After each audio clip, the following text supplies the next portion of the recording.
හෝමුස් සමුද්‍ර සන්ධිය ඔස්සේ සිදුවන සියලු නාවික ගමනාගමනය සම්පූර්ණයෙන්ම තහනම් කිරීමට ඉරානය තීරණය කර තිබෙනවා. නිවේදනයක් නිකුත් කරමින් ඉරාන විප්ලවීය හමුදාවේ ප්‍රධානියා අවධාරණය කරන්නේ එලෙස ගමන් කරන ඕනෑම නෞකාවක් විනාශ කරන බවයි. පර්සියානු බොක්ක සහ ඕමාන බොක්ක එකිනෙක යා කරන හෝමුස් සමුද්‍ර සන්ධිය ඔස්සේ ගෝලීය ඉන්ධන සහ ගෑස් ප්‍රවාහනයෙන් 20% සිදුවනවා. මෙම සිදුවීමත් සමග ගෝලීය ඉන්ධන මිල කැපී පෙනෙන ලෙස ඉහළ ගොස් තිබෙනවා.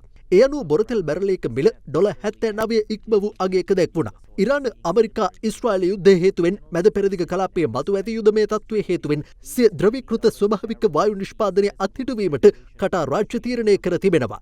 ලොව ද්‍රවීකෘත ස්වභාවික වායු එනම් LNG නිෂ්පාදනයෙන් 5/1 ගල්ෆ් කලාපය තුළ සිදුවන අතර ඉන් ප්‍රධානතම නිෂ්පාදකයා වන්නේ කටාර් රාජ්‍යයි.